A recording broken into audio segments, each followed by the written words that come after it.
Red Brick Productions here. Today I have the Minecraft Legends, the Devourer Showdown set. The set number is 21257. It has 420 pieces. Nice. And it's got a bunch of buildable mobs and figures. So without further ado, let's take a look at this. So this is Ranger Hero, and this is probably the most interesting Minecraft figure we've ever received just because of this headpiece. Look at this. It is not just a square, but it has depth and dimension. First off, we have like a little cape hood piece, like the little triangle that comes off. We have the hair that sticks out with the face. The face is out. And it also explains where this cape piece came from, which came in another set that I reviewed beforehand. Even though this set came out after the Minecraft Legends set, I reviewed the set first, and it had a cape piece, and I was like, what is that? So it came in this set first, which is interesting, and I just found that out building this set. But this figure looks fantastic. We also get a new loot piece. Very cool. It's golden and looks awesome. We also have a blue flag. I'm assuming that's part of the game. I have not played Minecraft Legends, so I do not know. But let's take a look at the back torso. So the back torso printing looks pretty good. Same as the front, pretty much, just reversed, and there's no leg printing. There's also a diamond sword, but this figure reminds me a lot of someone from Minecraft Story Mode.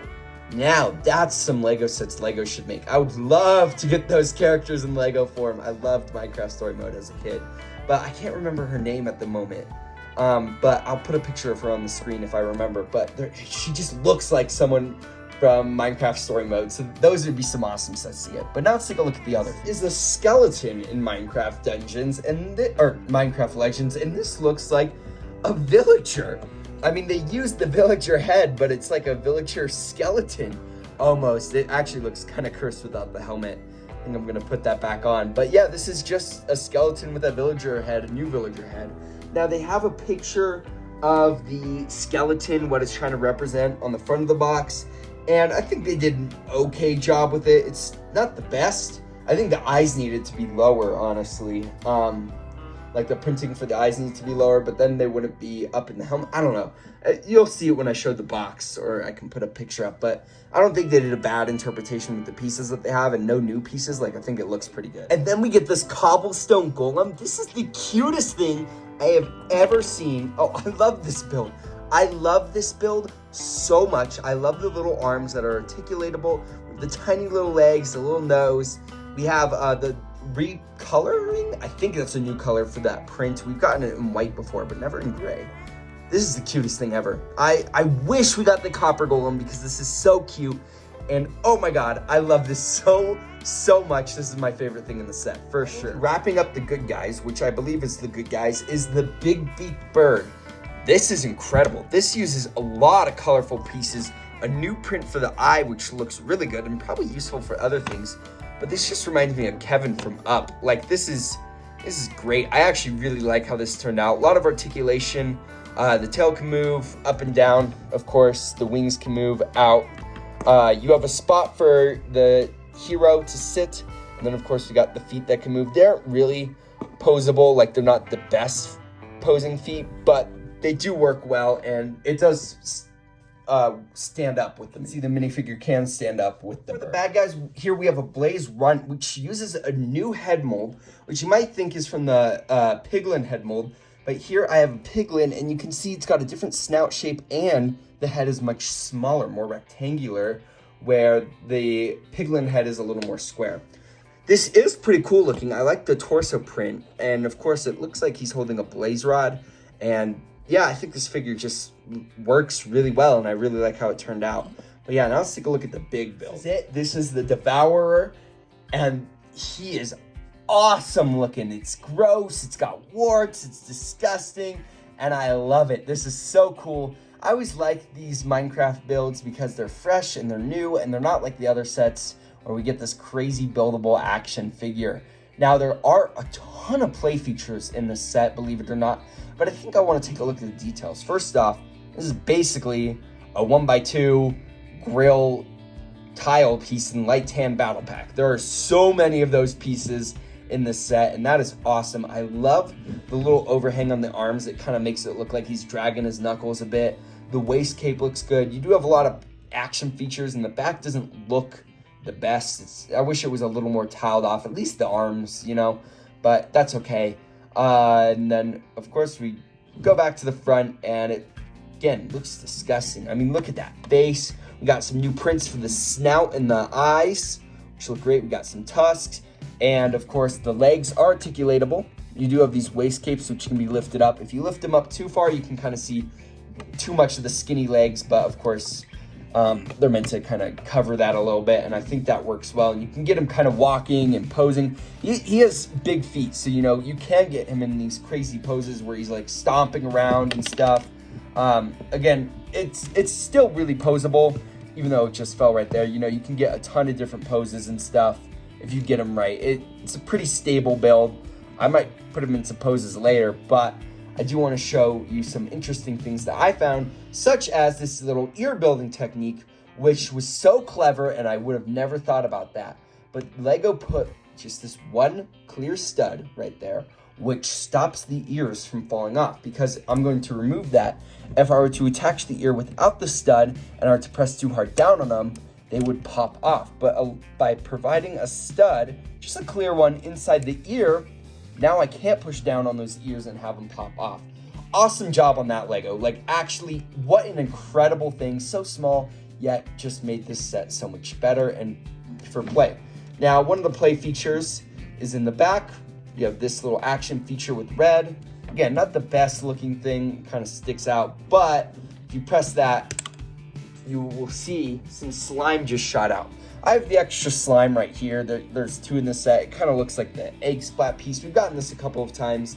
Very simple piece, but it is really cool, and it does work with knocking the minifigures down. Like, if you have, it's actually really fun to play with. You have the the skeleton right there, and just bleh, and it just spits on him, and it's gross and nasty. Now, the other thing that you can't really see on screen is you have a little catapult up here.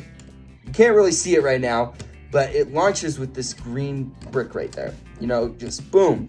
So you have the slime, unprinted slime head. Really cool to get, actually, just in a transparent green, no printing. It's supposed to represent slime. Let's see if I can hit the skeleton again. He's kind of getting brutally attacked, but you know, it's really fun to try to aim. Oh, I was close. I'll give it like 2 more tries. Oh, that one was not as good. I didn't put enough power. Oh, nice. 3rd time's a charm. I did get the skeleton, and yeah, that works well. There's another little slime head included. That's what he looks like with all the extra slime on his head. There are these little green bulbs right here, which look great. Again, adding more to like the warty slime feel. There's 2 more on his head up here, if you can kind of see them. Yeah, right there. Gross, right? Awesome build, though. Love this figure so much. The other thing I found interesting, I don't know what this is, but they just added this like weird little block on the back of his back. That might be part of the gameplay. Again, I have not played Minecraft Legends, but yeah, it works. It's gross. I've seen how it looks, and I think like a pretty good job with this guy. Here are the 3 musketeers, as you can call them, but these are the 2 Minecraft dungeon sets, which I think are the most comparable to this. I just kind of wanted to show you them all together because they do look pretty decent together, I think, and I do like these buildable figures because they're definitely a new and fresh take on the Minecraft ones. The only difference I would say with the Devourer is that the head does not move. It is fully stuck on there, and it has to do with that play feature, the spitting. Would I have preferred a movable head? Maybe, but I think it works. You don't really move it around too much, where these guys, you do move it around a lot, and they're kind of more on the... Yeah, I don't know. Maybe I would have liked the movable head instead of the spit on the mouth. I don't know. You already kind of have a slime feature, but I guess it is part of more of the game. I guess that might be what he does. Again, I have not played it, so I have no clue, but yeah, I just wanted to kind of show you all 3 of these together. Just kind of get a little lineup. Yeah, very cool. The box. I actually like this box design a lot more. I think the blue and the yellow are really pretty together. You can kind of see what that skeleton is supposed to look like, I think. They did an okay job with it. On the side here, you can see the big beak. That looks really accurate, actually. I think Lego did a good job with that. On the back, it just shows, well, can't really see the back. It just shows some more of the features and stuff like that. So yeah, good set overall. Oh, good box. Instructions of the set obviously tell you how to build the set. Then when you get to the back, it shows a wave of all the sets. I have done a review for all these so far. I got to upload them, but this one I haven't even built yet, but I have it. So I just need to get building on that one. I'm actually pretty excited for it. I think it's going to be a good one. And of course, we have the piece count and then the win. So yeah, that's it for the instructions. Pieces, there are a few new prints which look pretty good and a very colorful selection of extra pieces. So for my final verdict, this is a pretty solid set. I think LEGO did a really good job incorporating a ton of play features. Even though they don't look the best on the back, I think it kind of works because there's a lot of colors in the set. And so I guess it just works a little bit. I love the figure selection. This being probably the most interesting Minecraft figure we've ever gotten to date. And I'm really happy to have this in my collection. It is awesome. I also like the little Kevin Bird thing. The figure selection is great. I love this little guy so much. A lot of cool prints and a lot of cool figures. And yeah, for $45, it's a little on the steep side. Or I think it might have been a little less, maybe 40, but 45. But it has more pieces than the Frog House. And the Frog House was like 55.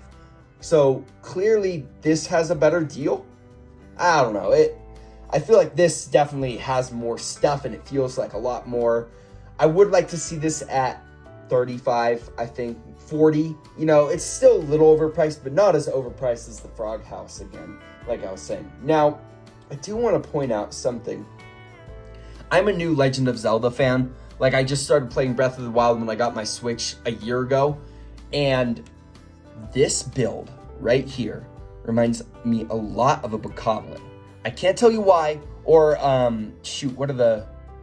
Oh my god, I'm blanking on the one-eyed ones, the Cyclops type ones. It's not Cyclops, but you know what I'm talking about if you're a Legend of Zelda fan. Hinox. This kind of reminds me of that. So, I think LEGO could do some more Legends of Zelda sets. I know we have the Deco Tree coming out soon, but that one's super expensive. So hopefully they do kind of more of these type of sets where, you know, it would just be cool. I just see a lot of Legend of Zelda with this build in particular. It could also be like the Boko King from Tears of the Kingdom, which I still have yet to play. I'm trying to 100% Breath of the Wild.